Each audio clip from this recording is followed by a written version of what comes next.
সেপাই বলল, রাজার হুকুম, আজ তোমাদের ছুটি। আকাশ বলল, আমি তো রোজ সকাল সকাল উঠি, গাছের পাতায় আলো মাখাই, নদীকে দিই ঢেউ। সেপাই বলল, আজ থেকে সব করবে অন্য কেউ। নদী বলল, হুজুর, আমি গরিব লোকের ঘরে কল্পনা দিই বিনি পয়সায়, কি হবে এরপরে?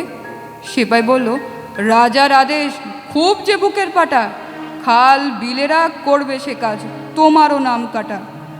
রামধনুদের ভিড়ের থেকে 4-5 জন এসে বলল, হ্যাঁ গো সেপাই সাহেব, আমরা মাটির দেশে ছেলে মেয়েদের রাঙিয়ে তুলি কত রকম রঙে, দোকান থেকে আনবো কিনে, বলল রাজার ঢঙে। রোদেরা সব দাঁড়িয়েছিল, এসে বলল, সেলাম, আমরাও কি ওদের মতো ছুটির নোটিশ পেলাম?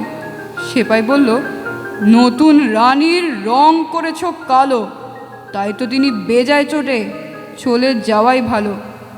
আকাশ, নদী, রামধনু, রোদ চলল দিনের শেষে, এসব যেন সত্যি না হয় সত্যি রাজার দেশে, এসব যেন সত্যি না হয় সত্যি রাজার দেশে।